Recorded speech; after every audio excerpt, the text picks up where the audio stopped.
ఢిల్లీలో మకాం వేశారు రాష్ట్ర కాంగ్రెస్ నేతలు. నిన్న రాహుల్ బర్త్డే కావడంతో ఢిల్లీకి వెళ్లి శుభాకాంక్షలు తెలిపిన కాంగ్రెస్ నేతలు ఇవాళ మరోసారి పార్టీ అధ్యక్షుడితో సమావేశం కానున్నారు.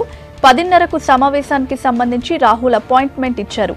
భేటీ సాధారణమే అంటున్న కాంగ్రెస్ నేతలు రాష్ట్రంలో రాజకీయం, పార్టీ పరిస్థితిపై ప్రధానంగా చర్చించే అవకాశం ఉంది. త్వరలోనే రాష్ట్రంలో భారీ బహిరంగ సభ ఏర్పాటు చేసి దానికి రాహుల్ను ఆహ్వానించనున్నట్లు తెలుస్తోంది.